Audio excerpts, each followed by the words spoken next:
the thrust of the presentation is about semantic tours in pedagogy and instructional design. And the field that I work in is computing education. So I teach middle school, grade 8 and 9. I teach them coding and robotics, and I'm also an English teacher. I put my email there in case anyone wants to um, kind of take conversations a little bit further. So I suspect that this is going to be a somewhat eccentric presentation because I'm a teacher. I'm not really a researcher. So the thrust of what I'm presenting is really about uh, how LCT helps me in the classroom to be a better teacher, I hope. So I'm going to be going through quite a number of threads and then trying to pull them together. And each one of these threads, I think, is quite important in understanding the model and the translation device that is to follow. And I'm going to start with it's about building up a basic model um, for lesson planning, for instructional design in computer education, and it provides also a translation device for analyzing data coming out of the classroom. Can we So to just start for a with, second, Dorian, can I just jump in there and say, just for anybody who doesn't know, a translation device is how we explicitly show how we move between theory and data. So we build these tables that actually, so people can actually look at our data or other data and use those same tables to analyze their own data. So everybody can see what's going on. yeah, cool, thanks.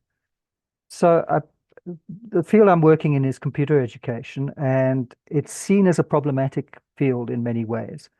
Largely, it's seen as being very difficult to teach and very difficult to learn. So I had another teacher observe one of my lessons the other day, and he said, you know, your subject's really hard to teach. And what he was pointing at was largely that the class was sitting in front of computers and they're engaging with the computer, and I'm trying to help them engage with the computer. And there's kind of in that triad of teacher and student and computer, there's quite a lot to understand and unpack. But one of the big problems in computer science education, especially in college level, is that there's a very high dropout rate compared to other STEM subjects. And there's also a very low uptake in high school. So the reasons for this, I mean, are quite complex. And I looked at a few forum posts with people discussing this. And some of the possible reasons given are there's a student deficit in background. So they arrive in college with not having done computer science at high school. So if you're taking physics at university level, you've probably done it in high school. But the same is not true in computer science. So maybe it's that. There's also teachers tend to be unqualified. You know, if you're qualified in computer science, what the hell are you doing in the classroom for far less pay, etc. So most of us are self-taught. So maybe that's the problem. Also, computer education generally is much newer as a discipline. And so it doesn't have a long history of professional associations and a lot of research being done, to support teaching of computing. Maybe it's too hard or too abstract a subject. And if you have any kind of background in LCT, you hear the words hard and abstract, and you start thinking semantic density and semantic gravity. Um, Maybe it's because computer science combines different field knowledges uh, together with problem solving skills. So you don't only have to know computer science, you also have to be able to solve problems using computer science. And that movement between theory and practice is always, problematic. Maybe because it combines different field specific knowledges, because the problems you're solving are not just in computing. If you're solving a problem, it might be a problem in biology, it might be a problem in engineering, it might be a problem in language learning, or it could be any problem. And a computer scientist needs to have a certain set of knowledges outside their own field to be able to solve those specific problems. Maybe because it combines attention to detail with also a general ability. to abstract out models and to model the problem that you're going to be solving. So, if again, turning to LCT, that sounds very much like movements within semantic gravity. Maybe it's because you have to be able to work individually and in a group, because a lot of, coming up with computer software programs is often not just a one-person operation. And it's quite rare to find all of these in one individual. So maybe all of these things are contributing to it. So to kind of frame what the question of the research part of this is can it help teachers to improve our instructional design using the affordances of our pedagogical approaches to strengthen and weaken semantic gravity and semantic density? Is that something that kind of makes sense? Can we actually do that? Use LCT to help us.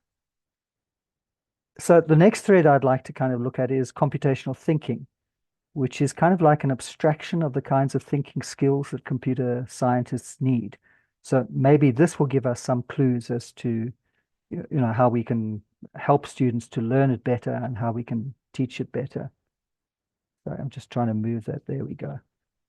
So if we go through the kind of 5 aspects of computational thinking, I just want to pull out some of the key words here. So you've got abstracting and you've got a problem and solving it. So you've got a problem and a solution. You've got a sequence of instructions to solve a problem. So you've got the problem and you've got the solution. You've got breaking the problem down so that you can find a solution and then reusing it to solve other problems. You've got comparing how well the solution works when you vary the inputs. So again, it's about solution. And you've got solving similar problems. So the kind of key concepts here are all about problem solving. You've got a problem and you've got to solve it. You've got to code it in such a way as the solution can be automated. You've got a computer program that can solve a problem. So can pedagogy help? And this is the next kind of thread that we need to pull together. So pedagogy is a soft technology, and by that it's meant that it can change more easily than harder technologies. So if you think about the curriculum is quite hard to change. I mean, you can do it, and sometimes in a classroom you're very lucky and you can do your own curriculum and you can throw in whatever you like. But generally speaking, you're preparing students for an exam, and that's kind of set in stone, and you don't want to disadvantage your students by not doing that. So you're not going to move away from the curriculum and teach something else. So the kind of what that you're teaching is relatively set in stone. You can change it very little. The when it happens, the timetable is also very difficult to change. You need the whole of faculty basically to agree to give you a different time or whatever, and that's very hard to achieve. The where it happens is also perhaps more malleable, but you can move the furniture around. But computer rooms generally, and if you're teaching computing, you generally put in a computer room, and computer rooms are very hard to move around. So that is relatively hard, relatively hard technology. But pedagogy is a relatively soft. Your method of teaching is up to you. You can choose different approaches. Sometimes it's framed in such a way that you're teaching as a kind of across the curriculum and you're not teaching your own subject in your own space. Sometimes you have to teach it, as part of maths or as part of science or whatever it is. But generally speaking, most teachers have a freedom to change their pedagogical approaches. So it's a relatively softer technology. And that thread is going to become quite important later on. So how can pedagogy, how can the softness of pedagogy help us do things? Well, one of the things that pedagogy has is that it offers affordances. And I would argue that one of the key affordances that it offers is the ability to strengthen or weaken semantic gravity and strengthen or weaken semantic density. So I'll be unpacking this a bit later, but semantic gravity is all about how contextualized something is. Um, can it be used across different contexts, or is it used just in this context? And semantic density is about how condensed it is, how simple or how complex it is. So I'll be unpacking that a little bit later. So here's just a few examples.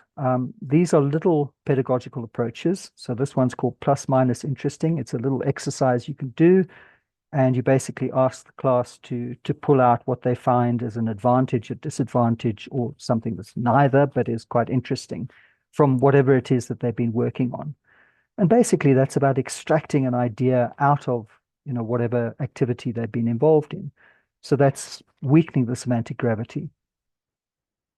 Other routines, such as claim support question, for example, offer affordances for both strengthening or weakening semantic gravity, depending on kind of how you frame the question and which way around you do it. So here, students need to find evidence that's supporting a claim that's made, and they need to also frame a question that would enable you to falsify, to test that claim. So that offers affordances for strengthening and weakening, and you can use it in either way. Something like parts, purpose, complexities, where you need to identify different aspects of a topic and build further levels of complexity, coming to understand the topic in greater detail. That obviously helps to strengthen a semantic density. So these little routines and general approaches, like PRIM, for example, in computer education, or live coding, can be used to strengthen or weaken semantic gravity or density. So I would argue that this is why, this is the key kind of thing that's going on behind the scenes. Why do you use this pedagogy instead of that one? It's because in this particular context, it's better at strengthening or weakening semantic gravity or density. So does this help us kind of improve our lesson plans in some way? I'm going to apologize to Basil Bernstein fans here, because I'm going to use this probably totally incorrectly, but I'm going to qualify it. So Bernstein talked about classification and framing, and you could have strong classification or weak classification. So classification is about the boundaries between things. So the boundaries between subjects. Are you teaching computer science, or are you teaching kind of general STEM, for example? And framing can also be weak or strong, and that refers to how strongly things are regulated. And largely this would refer to, how visible the pedagogy is. Is it more student-centered or is it more teacher-centered? So thinking about it this way and thinking of it as a continuum rather than kind of absolute categories, I think helps us to think about different pedagogical approaches and how they might help us. So one of the first pedagogies to emerge in computer science as it entered the schools, as computers became available, was Seymour Papin's constructionism, very strongly aligned to Piaget, and very often this is thought of as a discovery method. So kids were given tools to play with, the Logo Turtle, which is a little computer which could draw on paper, and they could explore concepts, largely shapes. And one of the outcomes that Seymour Papin was looking for was to improve mathematics. So he's basically using the computing to improve mathematics. Very often aligned with physical computing today. So physical computing is an approach where you get kids to do things. They are actively involved in building prototypes to solve problems. And it's very much aligned with the whole problem-based learning approach that you find these days. But the scholar's dilemma, how can a student discover something if they don't know it's there? You always need the teaching. And So what I think teachers generally have found is whenever you introduce kind of problem-based learning approaches, which are very student-centered, you can approach this problem, you can find your own problem, or you can find any kind of solution, just develop a solution kind of approaches. You do need to have teacher scaffolding. So quite a useful technique for teachers is where you model a problem and then you give students a similar problem. So if they're trying to work through a problem, you might take a similar problem, show them how to do that, and that will help them solve the problem that they're working on. So you shift it towards a more visible pedagogy. Or a very popular approach in education is live coding. Live coding is when the teacher will model their thinking behind attacking a problem. So we'll help model the problem so that it can be solved and show students how you would produce an algorithm which would solve the problem and then how you would code that.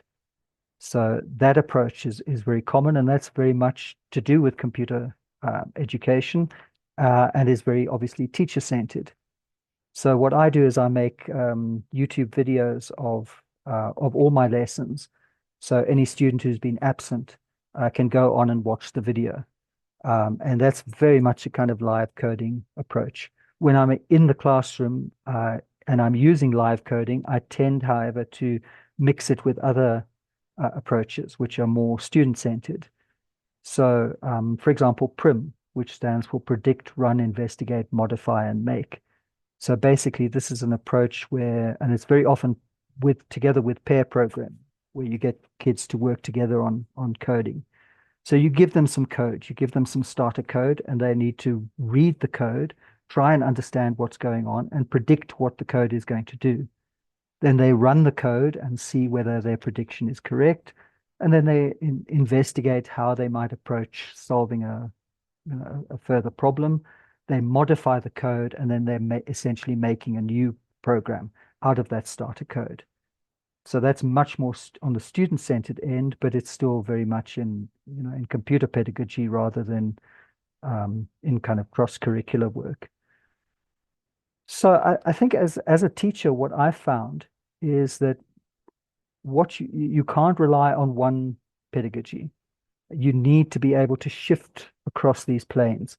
So if you're doing problem-based learning, if you're doing discovery method, you have to scaffold that. And if it's involving computing, you have to do some kind of live coding, or you have to when you're doing PRIM, you very much have to step in and scaffold that as well.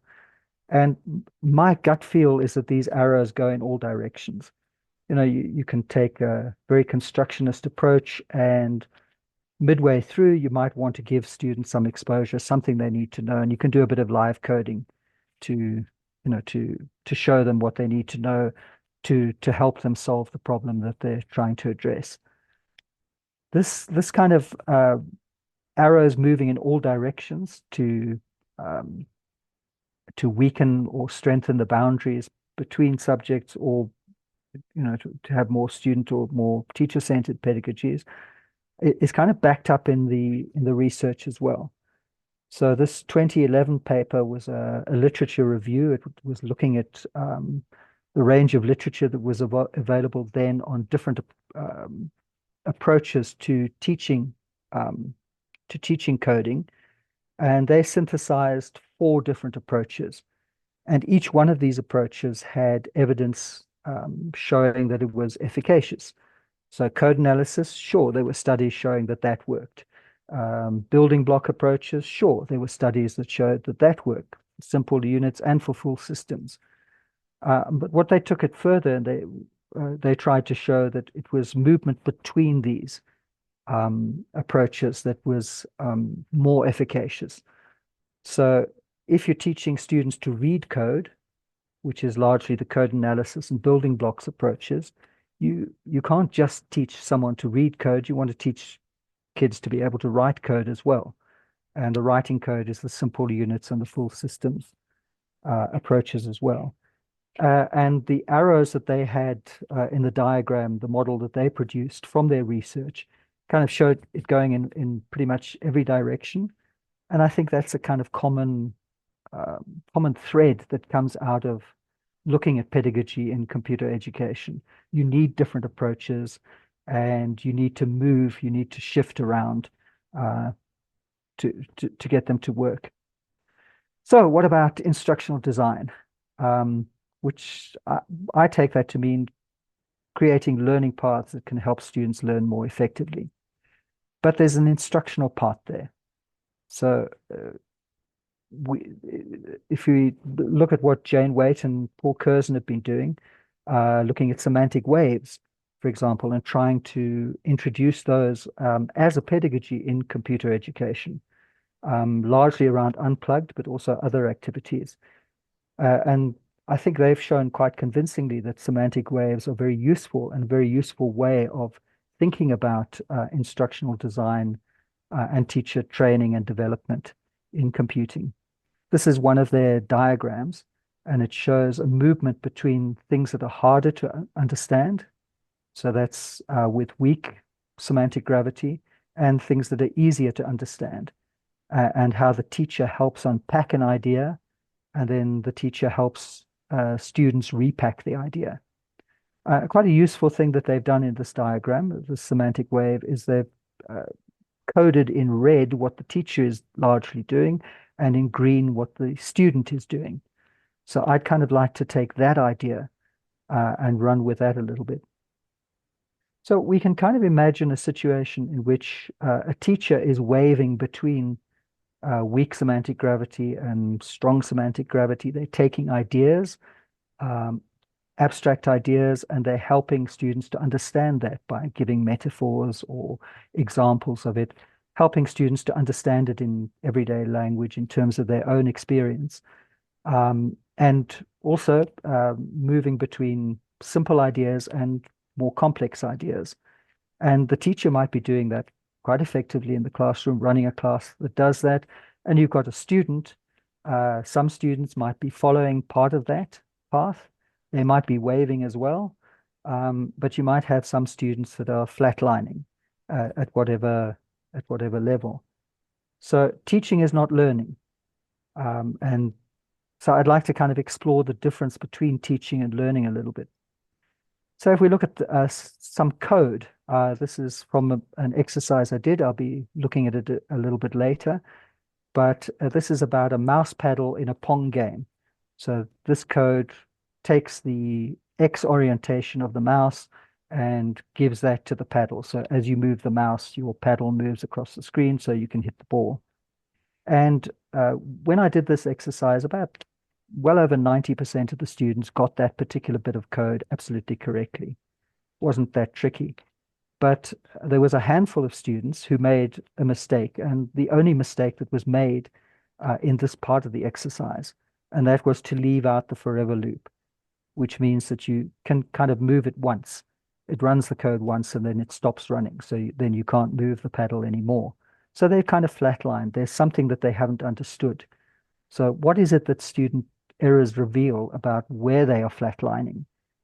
If you know, can we use these ideas to help identify where students are making the errors? Is it in code execution? Is it in understanding?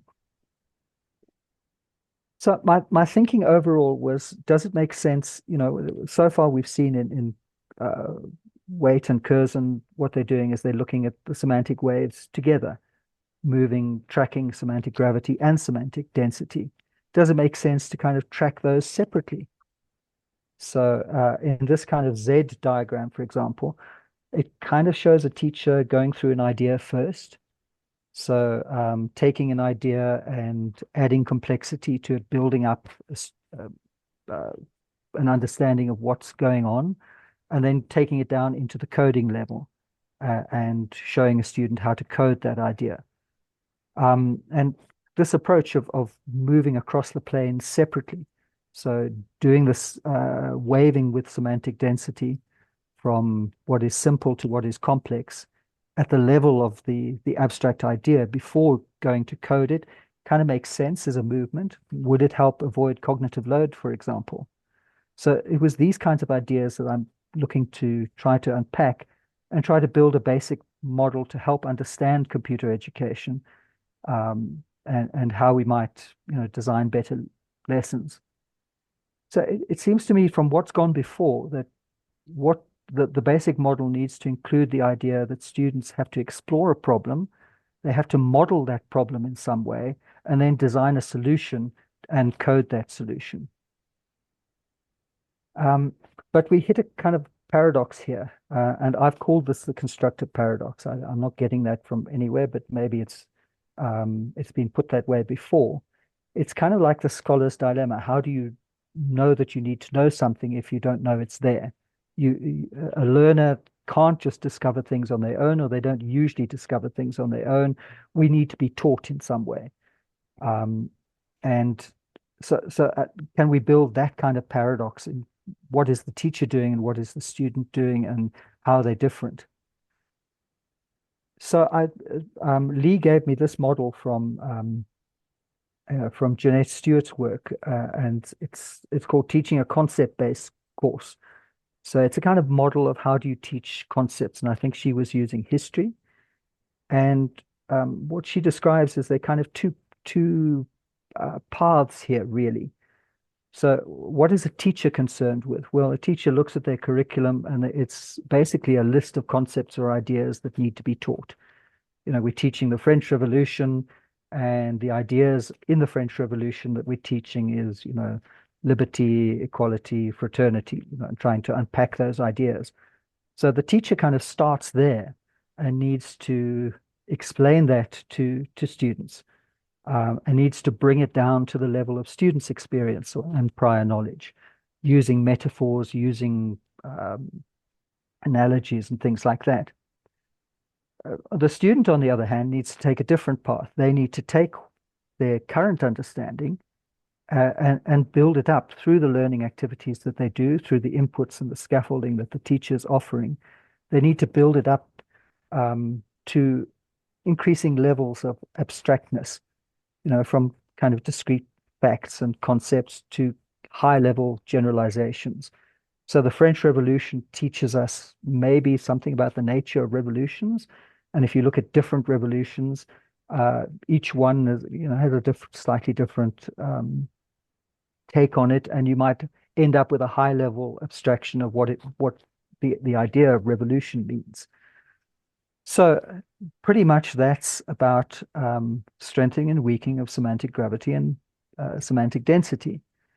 And so I took this idea as a kind of basic model for trying to overlay onto the model of computing education that I was building up. So what is that? What do students need to be able to do to code a solution in the real world? So you've got two sets of movements that need to be made by the student. The one is to model the problem so that the student can solve the problem. And pretty much you're starting with your everyday experience, what you see around you and then you need to you notice that there's a problem and you need to then model that problem in a way in which it can be solved. And that means increasing level of abstraction. And then you kind of need the other way. You need to be able to model the solution to that problem in such a way that it can be coded and results in working code that can be tested and revised. So trying to work this as a model, obviously this translates into the semantic planes as well. So how could we break that down? Well, to help break that down, I'd found this paper by Waite and Curzon, those twin partners in crime, and they took this is from what 2013 and no 2018, sorry, and they had taken two different papers, the PGK hierarchy from Armoni 2013 and the abstraction transition taxonomy by Katz et al. From 2012. And they had kind of aligned them to produce this model of abstraction from the lowest level of abstraction, which is kind of just running code, moving up through the semantic plane to the details of programming, the syntax and the minutiae of the code itself, moving up to a higher level of abstraction. That's kind of like a pseudocode, where the programmer produces an algorithm, a kind of design of what the program needs to do, to the highest level of abstraction, which is the broader functioning of the program uh, without going into detail. And if you kind of align these two ways of looking at it, and they align very well, you kind of end up with this. So right at the top, the weakest level of semantic gravity is the problem level. Now, this can be expressed in everyday English. So there's a problem. I had my grade nine students look at the school and try and identify a problem, and then code a prototype to solve the problem. So many of them looked at the tuck shop as a problem. So tuck shop queues, there's a problem in the tuck shop queue. So the student would need to identify, what is that problem? Well, basically the problem is that everyone has to go at the same time. So how might that be solved? And you can kind of solve that perhaps by ordering ahead of time, so that you just have to go and pick up from the tuck shop. You're not standing in a line, ordering, paying, so forth. That could be done ahead of time. So they were kind of identifying a problem, and that's expressed in everyday English. But then what a computer programmer needs to do is um, strengthen the semantic gravity slightly by producing an algorithm. So an algorithm is a set of instructions that will automate the process. So if you follow those instructions, you will always get the same result, which is what you want in a computer program. So that's kind of introducing more computer science speak into it. You're kind of producing pseudocode here. It's expressed in English, but it's introducing logic, mathematical processes, so that the problem can be conceptualized and solved. Then you actually code the problem. So you're now coming down to the next level, the program level, where you're actually coding the solution. And that's using particular syntax. So not just kind of general computer concepts, but the syntax of a particular computer language. And then at the strongest level of semantic gravity, what you're doing is you're executing the code. You obviously look at the code, you see the results, and oh, there's a problem here. I've got to go and debug it. And you go back into the program level. Possibly you have to go back into your algorithm level, because the mistake might be there. It might be a mistake in logic, basically. And then you go down, you fix it, and then you go back, you execute it again, and so on. It might be useful also at the level of the code to break it down even further. So some code is more abstract than others. So code that works across multiple contexts. For example, if you write a function, and then that function can be used at any point during a program. You're essentially writing code in one place so that it can be reused across multiple contexts. So it might be useful to differentiate that from code which only works in a particular part of the program. It's much more heavily contextualized. So I kind of haven't done it here, but Sorry, Dorian, can I jump in? Yeah, sure. Because I've had a similar problem with how we make sense of gravity in different contexts. So, Yeah, I look at that where you've got the weakest gravity is at the problem level in articulated a problem in English. And then you've got the pseudocode and so on. What's my question? What's the gravity attached to? What idea is the gravity attached to? Because when I listen to you, your gravity, the way that it's done here, I think, is attached to the discipline of computing science, of coding, not the human being. Does that make sense? do you mean attached to the problem rather than the kind of thinking processes, or? Well, in the sense of, I would actually have, if I was looking at this, I'd have some of this the other way around.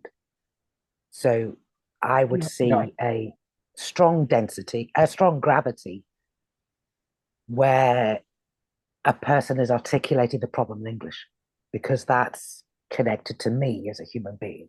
How do I Yeah. make sense of this problem in this specific context?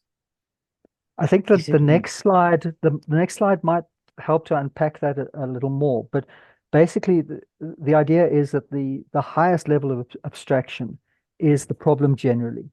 You're trying to solve a problem generally about tuck shop cues. That can then be solved in particular ways.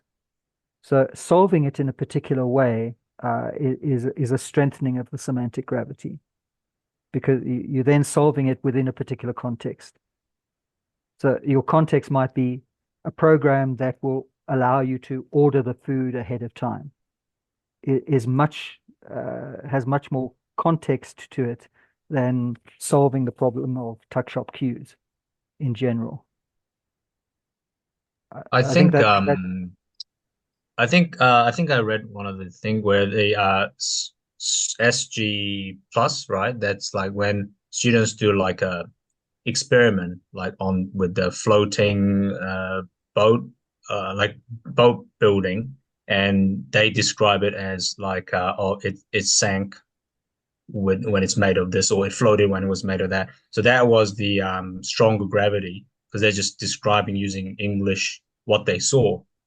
And then to lift it up to the weaker gravity is like they have to generalize, and they have to start using words like density, or like that goes across the board. Is that what sort of what you're saying, Helen? Or I'm I just going to, you, Helen, you go first. Yeah.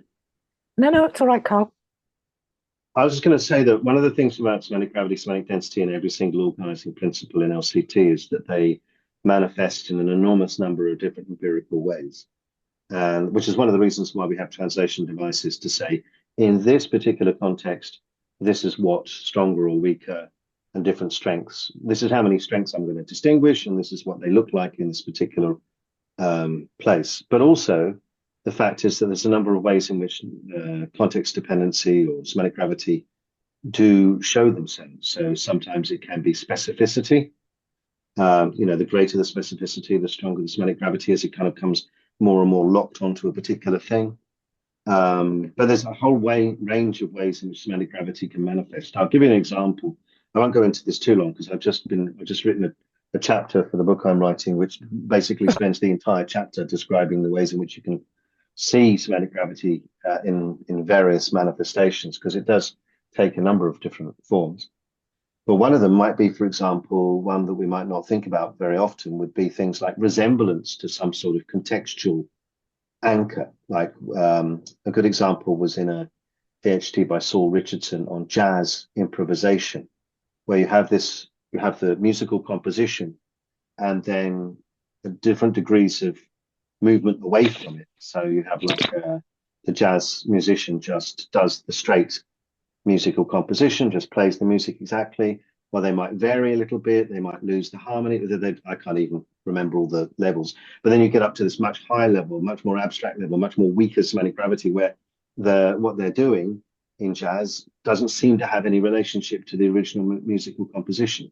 One of the things about jazz is that it values being able to move up and down from the score or whatever it is, the composition, right up to sounding like it's totally free form and unrelated, and back down again.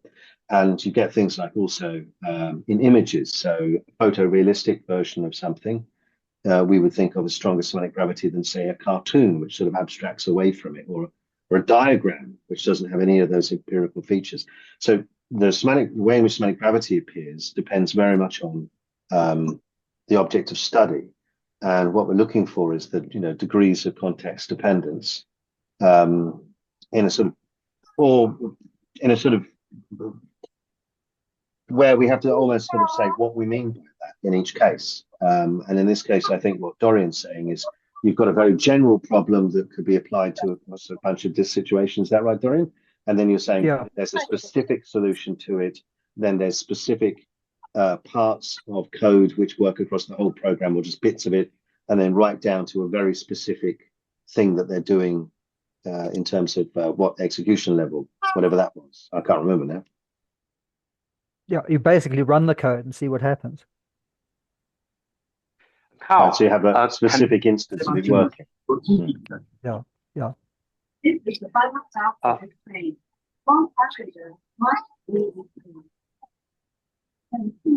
I'm just busy trying to Yeah. mute people who are for making noise. Yeah, Carry on, Dorian. This might I think if it helps the problem level, if you can see, I mean, it says there English, but that just means it's expressed in English rather than in a computer language.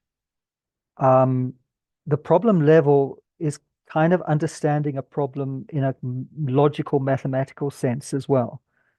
So if you're modeling a problem, you're trying to take the science of the problem to try and understand, how to solve it.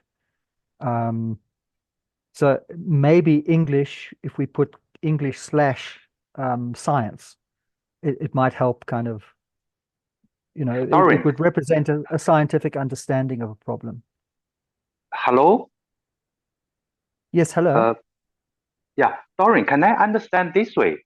That is, an object, an idea, a concept varies from person to person, context to context, in semantic gravity and semantic density.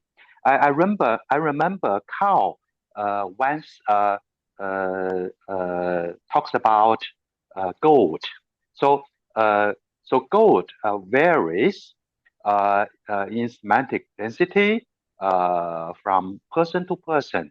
So a lay person and a chemist looks at gold in very different ways and in different depths of understanding. So everyday everyday problem can be very can be strong in semantic gravity to a lay person, but once you become a specialist and want to solve the problem, it could be much weaker. Can I think that way? Well, I'll just jump into Leo. That's kind of that could be true, but Dorian's not analyzing the understandings of individuals. So we can analyze the understanding of every single person in the classroom or every single person on the planet if we wanted to see the difference in the way in which they understood even a single concept.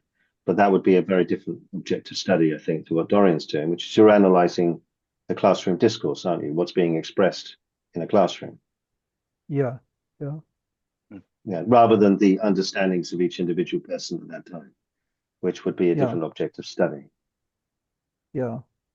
Yeah, so I think I'm commenting in response to the question raised by the lady, about why, because to her the problem, everyday problem, shouldn't be abstract. It should not should not have a so-called weaker semantic gravity. So that's how I understand. So our understanding, our interpretation of semantic gravity and semantic density regarding a specific concept. Yeah, except I don't think at that level of the weakest level of semantic gravity, we're talking about an everyday understanding. What we're talking about is an abstract idea or a modeled idea of how reality works. You kind of I get it. Yeah. Yeah, and I think this particular slide kind of shows that a student really, and perhaps this is why computer science is considered so difficult, is a student really has to do two things. They're not just coding something. That's almost a trivial problem, and I'll discuss that a little bit later. Much more problematic is trying to move the student up up the semantic plane to weaken the semantic gravity so that they take their everyday understanding and are able to model the problem in such a way as that they can solve it. So this is where I think students are weakest at, and it's why problem-based learning I think is so problematic, and where our interventions need to be. But I'm kind of jumping ahead here. So at that weakest level of semantic gravity, it's really about modeling scientifically. Whatever scientific concepts or ideas that you've got that will help you solve the problem need to be modeled in such a way that you then have a problem that you can unpack, and that you can create an algorithm for, and that you can code a program to execute. So it's this kind of dual movement up and down the semantic plane, which I think is what makes computer science education so difficult, because it's incredibly difficult to teach people to take an everyday problem and then model it in such a way that it can be solved by a computer. That's not a kind of trivial problem. So if this is kind of my model for semantic gravity, and you can obviously see that there's a translation device waiting in the wings here. Semantic density, I'm not quite happy with this approach. I've scoured the literature, and semantic density is, or the idea of complexity in computing is quite an idea about how programs run efficiently. It's not about how difficult or easy it is. Where that idea is expressed, it's about different levels of complexity depending on whether you're a beginner programmer or a more experienced programmer. So the way I kind of unpack this is through the idea of constellating. So if you have for a beginner programmer, things which seem really, really easy to a more experienced programmer and seem to be part of one idea. So for an experienced programmer, they might say, I'll run a while loop. And the while loop is something that's in their head. They understand it as a simple single thing, and it's constellated as a single concept or idea. But for a beginner programmer, that putting together a while loop has quite a few constituent parts to it. And so that each one of those connections is a connection that the student needs to make when constellating that idea of a while loop. So they need to build up their understanding by adding connections between ideas, basically. So the kind of model that I would want to build up there is really about how many connections the student is making. Remember, mine is a translation device and a model for beginner programmers. Many of the students coming in grade 8 have not done any kind of computing in primary school. Some of them have, but most of them, over the years, there's more and more computing going on in primary schools, but most of them are novice programmers when they arrive in grade 8. And so each idea is something that needs to be put together quite carefully. But again, you have the idea of framing the problem. The problem needs to be understood in terms of connecting ideas, and then coding techniques that can be used to express the solution for that idea. So let's kind of move to, I'm anxious about time, but let's move on to looking at some data. So this was a lesson. It was a 1 hour lesson. Some classes took a little bit more than that, but basically 1 hour. And the pedagogy I used is the live coding. That's where the teacher walks through the class through the problem, how to design an algorithm for and then how to code that solution. So it's pretty much about the problem is given. This is not about building up a student's understanding of a problem that needs to be solved. Here's the problem. You've got to produce here's how a game of Pong works. Let's code that game. So what algorithms do we need to design to do that? And then what particular syntax do we need to code it? And then I added an extension, which was basically discovery method. Go and find out how you could add functionality to the game, basically by adding different levels to the game. So I used a kind of rough translation device because it was changing as I kind of used it. So the model that you've seen that I've just presented today for translation device was kind of being fleshed out and worked as I worked through it.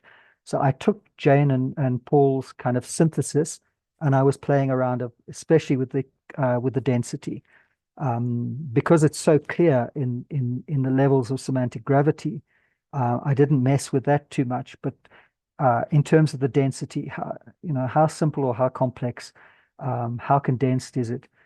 So this is just the model that I was using. I took the model from Jane and Paul, problem level down to execution level, and I looked at some of the transcript. The transcript I used was from my YouTube video, so it wasn't from the lessons in class. The lessons in class are slightly different in that I involve a lot more pupil participation. I'm asking questions, whereas the YouTube video, obviously, there are no questions. I mean, I might have rhetorical questions, but no student will actually answer them. So the YouTube video is much more kind of pure live coding, whereas in class I'm kind of using live coding, but I'm bringing in elements of prim and other things as well. So I kind of broke it down in this way, and I don't want to dwell in it too much because we'll be looking at the data, but it's basically from the problem down through pseudocode, the code in a particular context, and then running the program, debugging it, testing extreme cases and things like that. So specifically, the top two, the problem level and the algorithm level, where it says say there, these are things that I was saying in the video. So when the game starts, move the paddle with the cursor. So it's kind of explaining how, what is the problem to be solved? You've got to move your cursor across the screen. Moving down into algorithm level, you've got, well, how do you know when the game starts? It's when you click the flag. So that's what Scratch uses to start the game. Then we're going to use a forever loop, and we're going to set the value of the paddle to the value of the cursor. So then you move down to the level of particular block coding that the kids will actually be using. And then when they execute the code, they'll actually play the game on the screen and watch what happens. Where do the errors occur? So that was my kind of basic translation device for measuring semantic gravity. Semantic density, I used the kind of just a sheer number count. And for this particular one, I used a single thing, for example, the paddle. You're putting a sprite on the screen, that's a paddle. Moving up to strengthen the semantic density a little bit, you bring in a single property or a single connection, and that would be, for example, that paddle has an X value. If you're adding further connections, well, you're setting that X value to the X value of the cursor. And then you're adding at the highest level of complexity that they're asked to perform for this particular task, you're adding a forever loop around that so that it will work forever and not just once. So that was the translation device I used for this particular translation. Obviously, for a more experienced programmer, the number of connections is going to change radically. Okay, so yeah, a single sprite, just moving the paddle orientation, setting that to the mouse orientation, and then adding that within a forever loop. So that was my basic translation device. So thinking about the Pong game as a whole, I broke it down into different concepts, and some of these concepts the kids were familiar with. So they'd used forever loops before, they'd declared a variable before.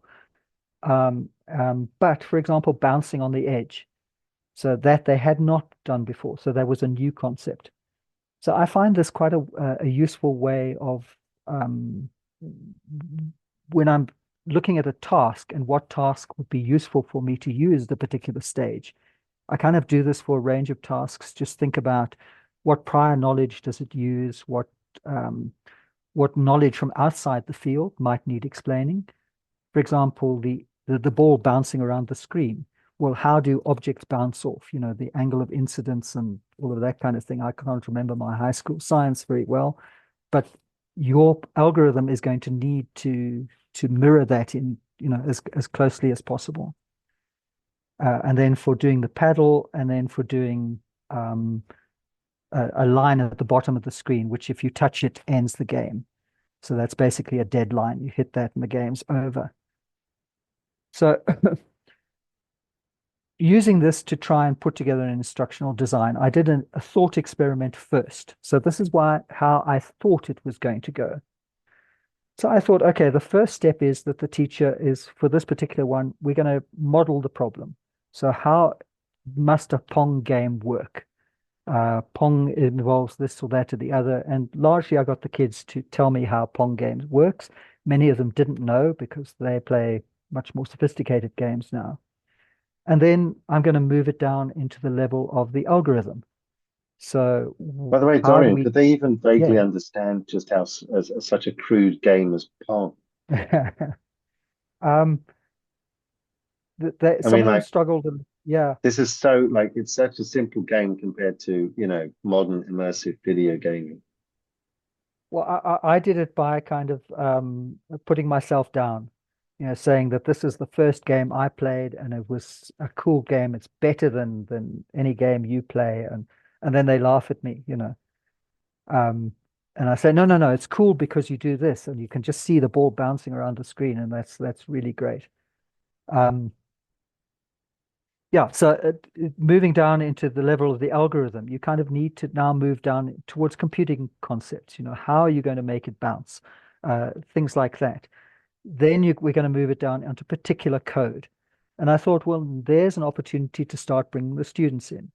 So I'm going to ask them to find the code that they need. What code would I need here to achieve, what's in the algorithm? And then I'm going to get the students to run the code, test their code that they've written, and debug it, and you'll get all that messy stuff at the end. So this was pretty much a thought experiment.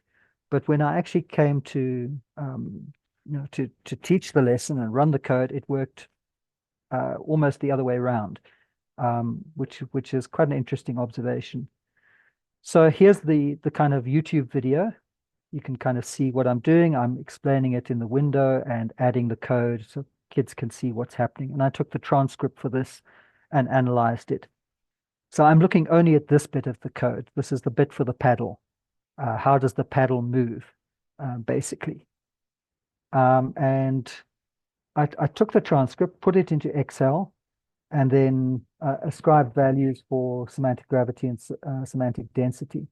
So very important when you're doing a translation like this, you have to do the one first and then the other. You don't do that at the same time, otherwise they tend to color, the one tends to color your perspective of the other. That's a really good point, Dorian. Can I just jump in and say a really good point? One of the reasons why you have to do them separately is because the very same empirical data can be read for semantic gravity and semantic density. So you can have something that happens, or say, oh, they're using technical language. Well, that's not a semantic density issue. It is, but it's also a semantic gravity issue. So empirical data or empirical features can be analyzed for all the organizing principles. You don't say, here's a bit of empirical, put it into the semantic gravity box. Here's a bit of empirical data, put it into the semantic density box. Everything can be analyzed using all the concepts. And that's why you want to do them separately, like you have. Yeah. So, I mean, I don't want to go into too much detail here. And when going over this, I've changed, you go over it, then you change your mind and you think, no, that's not actually quite as dense as I thought, or you change your mind several times along the way. But this is kind of where I'd got to at this point. And I'll probably go over the data again when I come to the end of transcribing the whole thing. So you'll notice that right at the beginning, I'm saying I've got my ball bouncing around, so I need a paddle to hit the ball. So this is basically discussing the rules of the Pong game. And so it's at that very high level of abstraction. It's any Pong game. I'm not talking about how to code it yet. So it's just any Pong game. It needs a paddle to be able to hit it. So I coded that as minus minus. And then when I said, now I've got to go and get a sprite. So how do I get a paddle? Well, the paddle is technically a sprite. So now I'm talking about kind of bringing computer speak in. I'm going to have to go and find a sprite for a paddle. So I go into the search bar and I search for the paddle. This is inside Scratch, and I find that paddle, and now it's on the screen. So I've got a paddle on the screen. I place that on the screen kind of anywhere, and you'll notice as I place it, it's got an X. So you can see in the little screenshot there that there's an X value, the horizontal orientation of the paddle, wherever you place it on the screen. And you can get the kids at that point, obviously in the class, I got them to put it anywhere. What is your X? What's your X? Is yours a minus, your plus, and so forth. And that allows you then to weaken the semantic gravity again, to start discussing what does X and Y coordinates mean on a screen. So that's a little bit of science coming in, or maths, and I say to them, have you done this in maths yet? What are X and Y coordinates? Which one is horizontal? Which one's vertical? I pretend that I don't know that, and I get them to tell me about it, all of that kind of good stuff. So if you kind of start to plot that out, you'll notice that the 1, 2, 3, 4, discussing the rules of Pong, you need to add a sprite. Oh, the screen has X coordinates and the sprite has an X coordinate, kind of follows that path. So by and large, you've got a kind of semantic gravity waving up and down a little bit. And then at the end of that sequence of the transcript, it kind of moves up in semantic density a little bit. So then it goes on, and then we execute the code by moving the paddle around. So you just get students to notice how X and Y, specifically the X, changes. So that's very strong semantic gravity. Then you I've lost my place here. Okay, so this noticing whether it's a minus number or positive number. So you got kind of in the semantic gravity, you've got waving between the idea of what is X and Y coordinates and watching it on the screen, seeing it being executed on the screen. So you've got a kind of wide swings there, but we haven't really added anything new. We're still talking about a sprite. So here, the semantic density has kind of gone up a notch. We're not just looking at the sprite on the screen, we're noticing that it's got an X and a Y coordinate. So we're adding a property to that. So we're one level more dense. And if you graph that, you can kind of see it. We kind of up and down semantic gravity, and we've shifted a little bit in the semantic density. But you'll notice from my thought experiment, I thought we were going to kind of move the other way, waving in semantic density and then moving the gravity down. But we seem to be heading in an opposite direction here. We're waving the semantic gravity and then moving the semantic density gradually across. And this kind of continues in the next bit. So sorry, Dorian, so you're saying you're going like this and slowly moving towards, so between sort of like principles and particulars but slowly moving towards the right, becoming more complex by moving up and down. Yeah, even in context dependency. So like singular general, single general, or abstract, concrete abstract. Yeah. As you keep doing that, you're becoming more complex. Is that what you're saying? Yeah. That's the kind of pattern that starts emerging from the data. I expected something else. So in my instructional design, I thought I would be, doing the opposite. I would be thoroughly exploring an idea in all its complexity and then going and programming it. When I actually did it, I kind of reverted to what I naturally do, and I tended to, do the opposite way around. So now we start to see the semantic density has gone down a bit again. So it's weakened again because we're just noticing the paddle, and right at the end, it strengthens because we add the on-click event. So that's when you click the start of the game, something happens. So that's adding a bit of code. This is the first bit of code to actually be added to the sprite. The semantic gravity, on the other hand, kind of moves between execution and then starting to add code to the sprite. We're talking about adding the code, and then we add the game event handler to the code. So we kind of moved back a little bit, back into SD minus minus, but we're about to move across again. So now we start, if you look at the semantic gravity stays pretty much the same because during all of this time we're doing coding. I do go back into the algorithm level at the bottom there, so talking about X and Y value. But generally speaking, it's all about adding the code.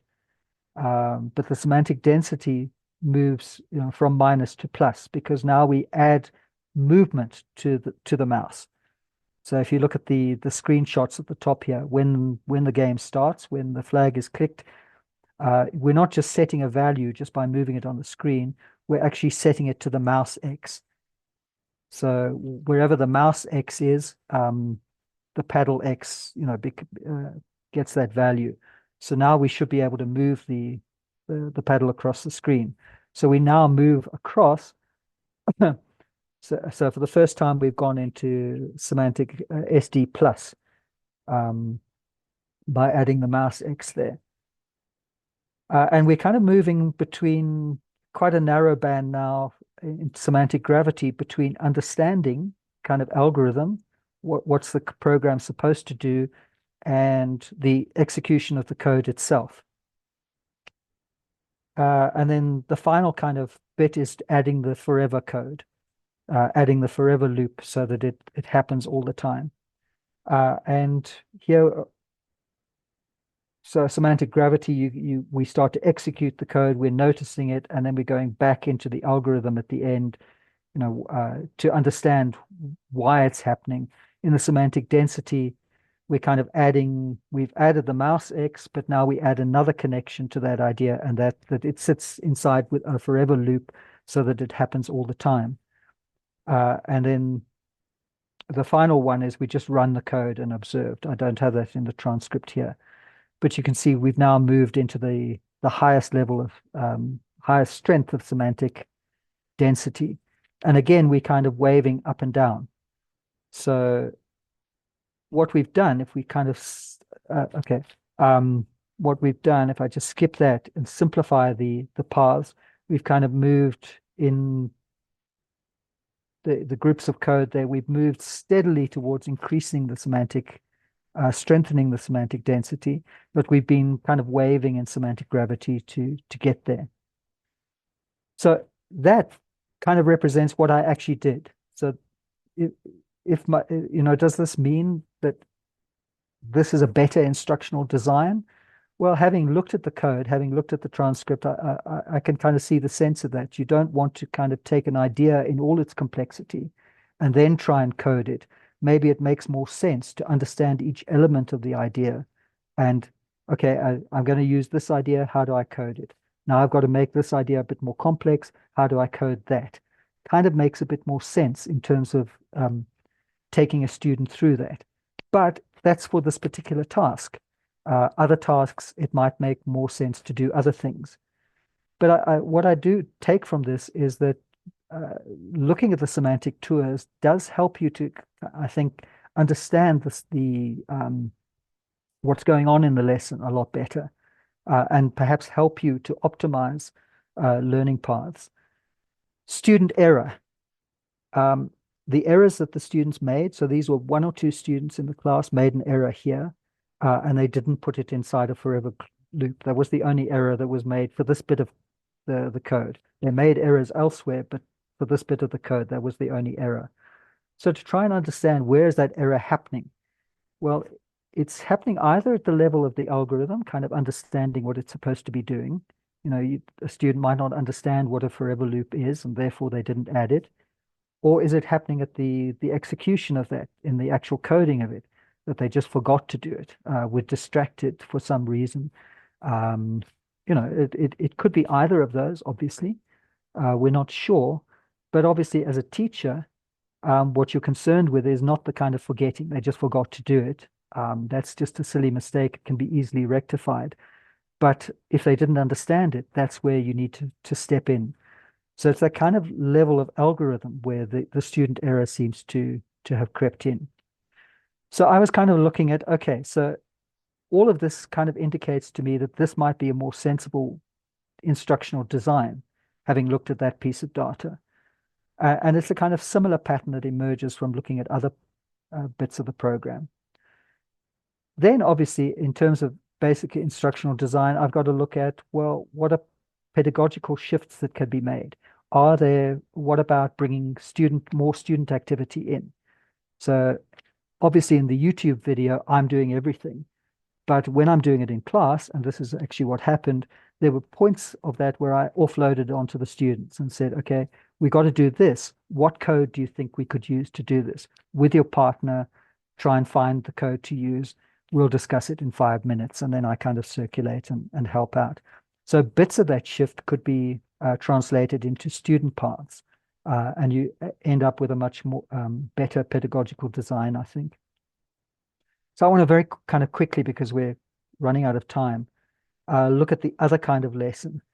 So this was actually an exam project. They were given 4 lessons, and they had to take some starter code for a Tamagotchi pet, and they had to research and add functionality to that. This was using a microbit chip, and then they had to actually just to quickly check, is this example very long? Because we also want to see if anybody has anything to discuss. Very, very quick.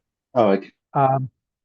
So they had to construct it, and then they had to, out of recycled materials. So this was problem-based learning, basically. This was the first time they'd been exposed to microbit code. So this is new syntax for them. They had to kind of research that. I explained a little bit in the starter code, but basically they had to research something and produce it for themselves. I thought the instructional design would go pretty much like this. So it's very much the students would identify a problem, and then they would model the problem, produce an algorithm, and then they would produce the code, and then they would debug the code. And I foresaw that I would need to step in at points and kind of help scaffold those activities.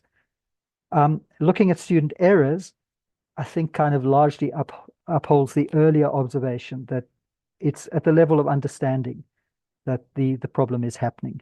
So I think it's at the kind of algorithm. They're not understanding how those conditional statements are used. And I think they're very weak in terms of the problem level. So the coding level, where students were approaching me during class, very few of them were, how do I code this? They were quite good at doing that. Most of them were asking me about, I don't understand, how's the problem? How am I going to solve this problem? What code can I add to my Tamagotchi pet? And then how do I go about, expressing that as code? So it was pretty much at the problem level and algorithm level that students were having problems. So my kind of takeaway from this kind of early part of the research is that's where I need to, that's the bit that teachers need to really address, getting students to understand a problem, how to develop an algorithm around it. The coding part, I think, is relatively trivial. So further research, obviously one would need to unpack what students are doing while they're programming, while they're discussing the program, the problem. And then the teacher talk that comes in as well. How is the teacher scaffolding that? So I think that's me done. Awesome. Thanks, Dorian. People just jump in. Anyone, just unmute yourself and ask away.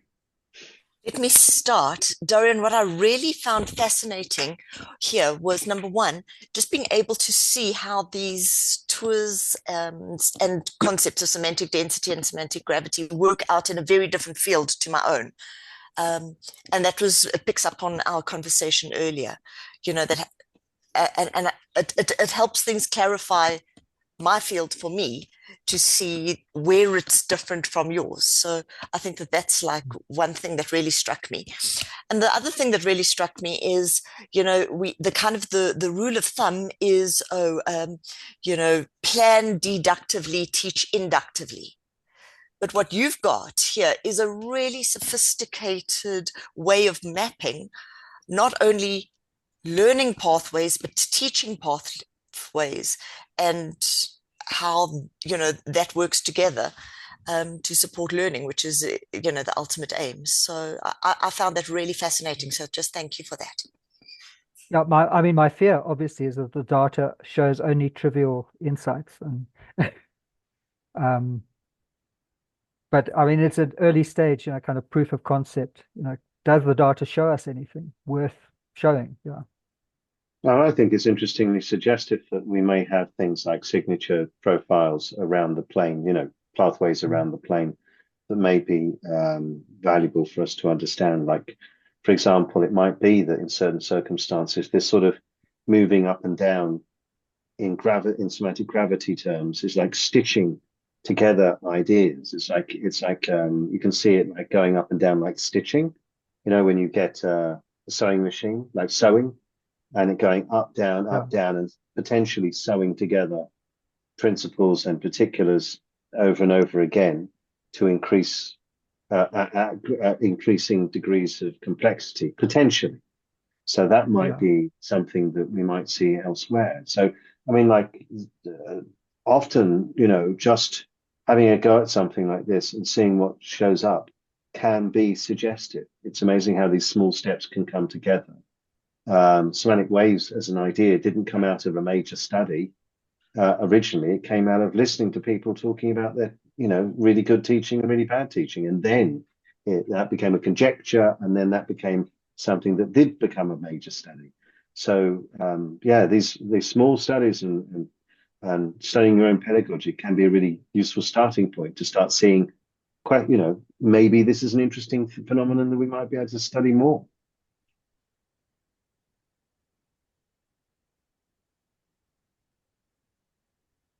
Anyone else have any thoughts? Dorian, can you hear me? Yeah. Yeah. Yeah. Well, thank you for this fascinating talk. But I have an issue with your description of the you know, of the framework for classification framing. So there, for example, I think you have the I remember you have you know, pedagogically, if we do not specify content, I believe the kind of the kind of position you have located is not really fixed. For example,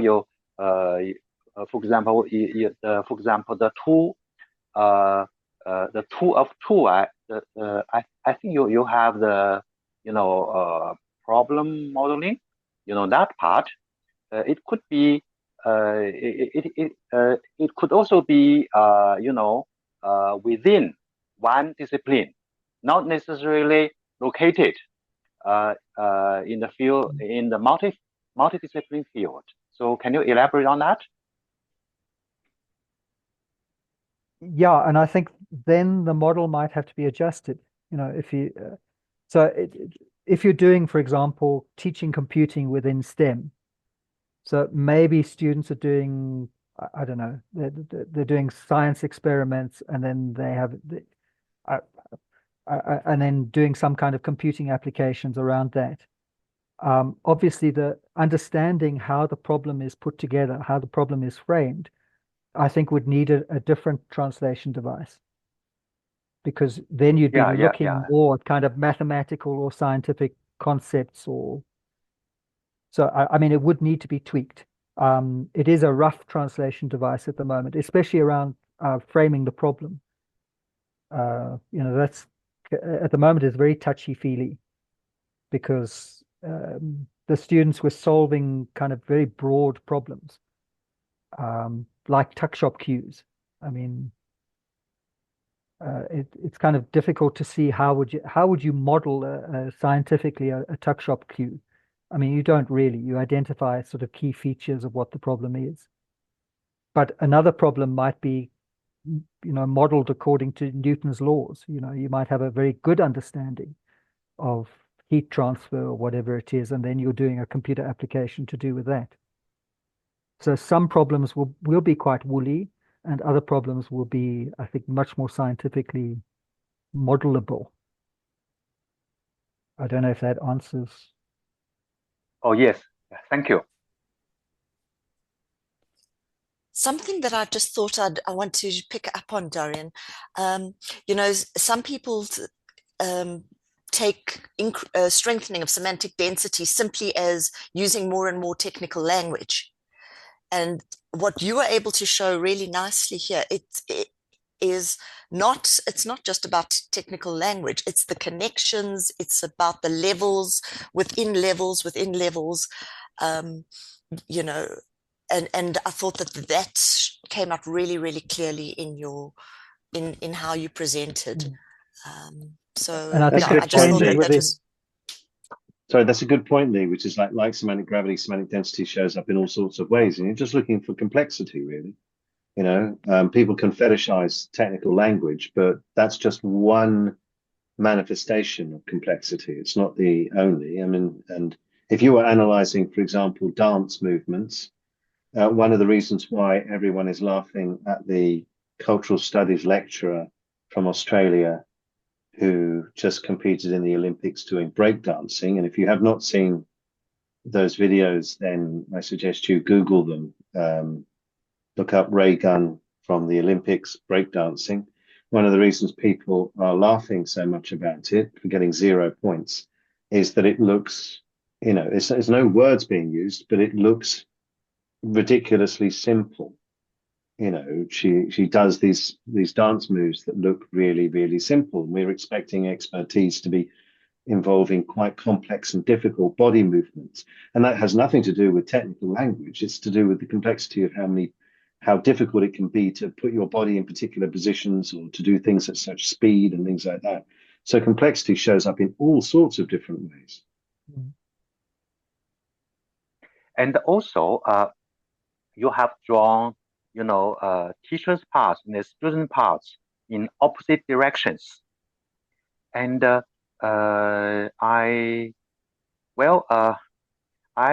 have a I have some issue with those parts running counter to each other, because from the teacher's perspective that may be true. We begin with concept and then interpret the concepts on the basis of facts, all the way down to student, all the way down to the students, experience. But then it seems to me, student understanding has to be anchored on their background. It's not it's not that can I say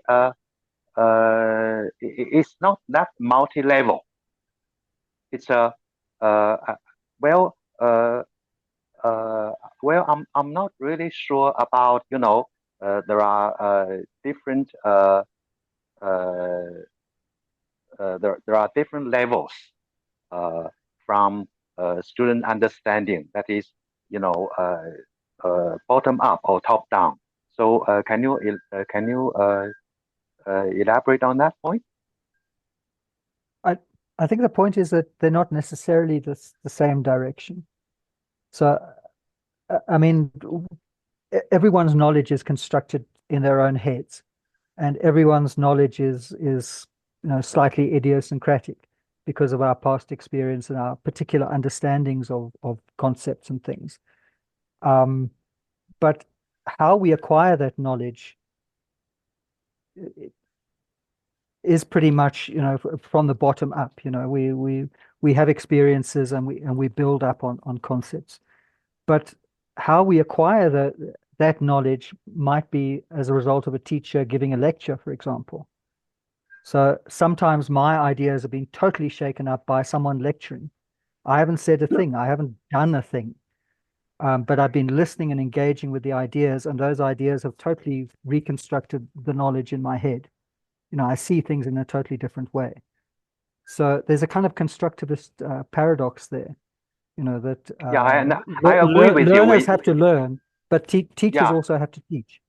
Yeah, I agree with you when you say they do not, they do not go in the same direction.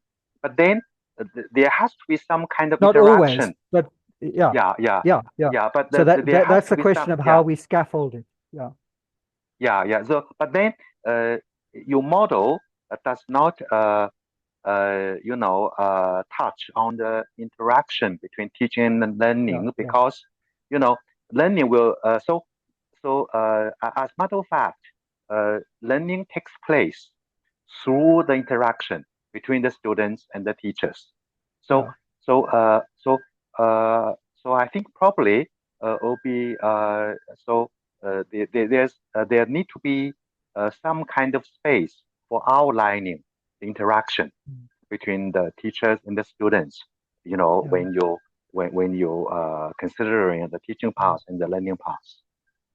Now, in my mind, that's happening at the level of pedagogy, that the teacher is reaching into the toolbox for a particular tool which will help them strengthen or weaken semantic gravity or density at that particular moment, or choosing their overall approaches and how they're mixing pedagogical approaches. Get those arrows around the screen. It's teaching as a technology. You're using processes, you're using tools to achieve something. So I'm not sure it aligns I don't think you can have a model of teaching and learning that it kind of explains everything. I think what you have is a toolbox, and that toolbox can help you. What is the basic thing you're doing? You're strengthening or weakening semantic gravity or density at any particular moment, because that will help students improve understanding or help them address a problem at a particular level. That's the kind of thinking that I'm going through at the moment. I think that's a really good point, because I've got to stop it now because we've run out of time. In fact, we're over time. So I'm just going to stop it now and say thank you so much, Dorian. And thank you for everybody for coming along from all around the planet, from all sorts of different countries. And that was really fascinating. If you want to engage more with Dorian, just get in touch with him. You can always contact him through the email forum as well, if you didn't write down his email at the start. And because the LCT community is very friendly and collegial and supportive. So just write a question on the email forum, or it could be straight to Dorian or to me or to anybody. Just engage with each other. We are actually much stronger and can build knowledge faster together than we can individually. So thanks very much, Dorian. And I hope to see all of you in 2 weeks' time for our next one, which you'll see adverts for very shortly.